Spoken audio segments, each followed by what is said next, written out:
On December 4, 1971, a convoy of 40 Pakistani tanks and 2,000 soldiers raced through the Thar Desert across the Indian border.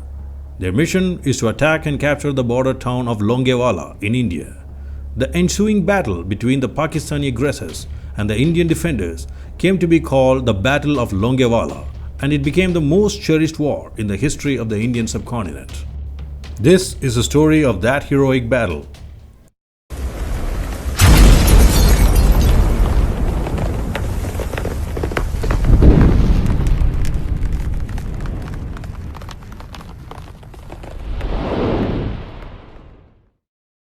By November 1971, it became clear to Pakistan that war with India was inevitable due to the deteriorating humanitarian crisis in East Pakistan, as it was called then.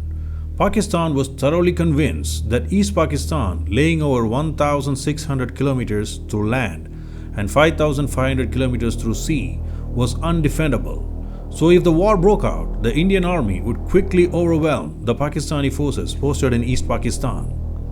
The then Pakistani President Yahya Khan realized that if Pakistan is somehow able to invade and annex large areas in western India, he would be in a better position to bargain for territories captured in East Pakistan by the Indian army.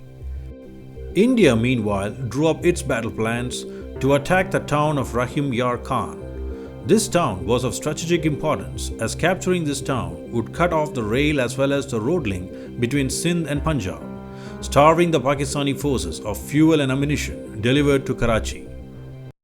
Pakistan's High Command anticipated India's battle plans and came up with a bold strategy.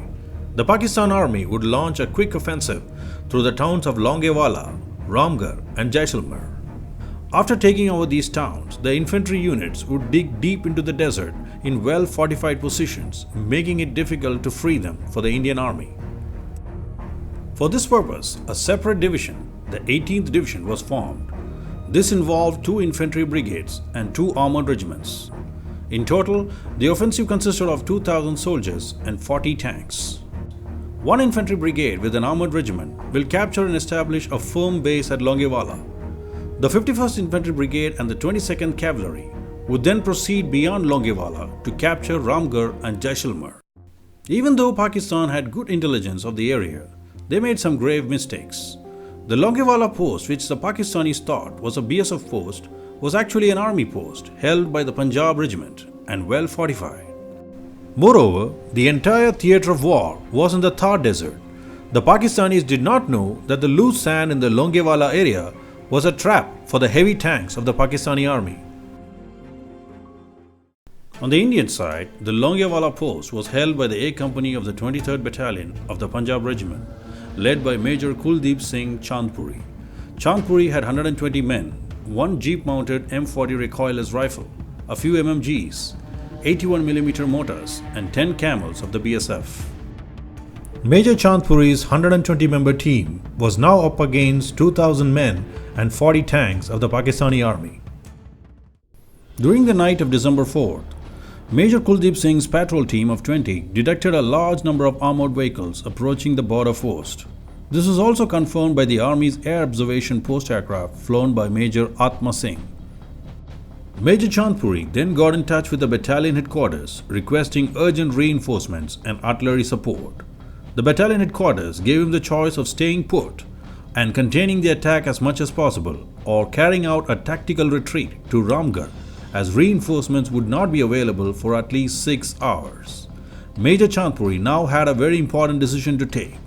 Since Chandpuri's company had no transport to safely escape and was facing a mobile enemy, he decided to stay back and fight the advancing Pakistani army with the little resources he had. This was a very brave decision. The war began at 12:30 am. Pakistani artillery opened fire on the lone Indian post. 5 camels of the BSF were killed immediately. When the Pakistani tanks reached a close range of 15 to 20 meters, the Indian soldiers fired their anti-tank weapon, Piet. 2 tanks of the Pakistani army were taken out. The Pakistani troops then began to surround the Longewala posts and would attack from all directions. This plan progressed slowly as the loose sand of the Thar Desert made the tanks sink. Many tanks of the Pakistani army got stuck in the sand. By the time the Pakistani tanks moved in position to attack, it was already early morning.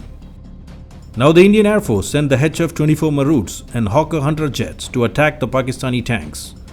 These aircraft did not have night vision capabilities and hence they could attack in day only. These Indian jets, armed with T-10 anti-tank rockets and 30mm cannon fire, started taking out the Pakistani tanks one by one.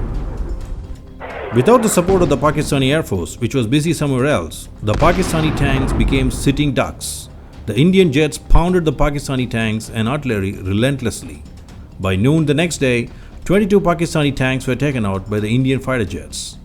The confusion and the desperate zigzag movement of the Pakistani tanks to avoid being hit from air were captured by this photo of the sand tracks of the tanks.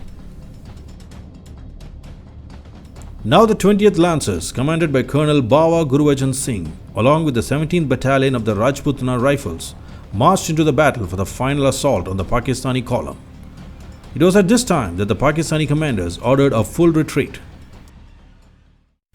The Battle of Longewala saw the Pakistanis lose 200 soldiers and 36 tanks, whereas the Indians lost 2 soldiers, 5 camels, and one of their jeep-mounted recoilless rifles. For his part, the Indian company commander, Major Kuldeep Singh Chandpuri, was decorated with India's second highest gallantry award, the Mahavir Chakra. On the other hand, the Pakistani divisional commander was dismissed from service. If you like this video, subscribe for more. Thanks for watching.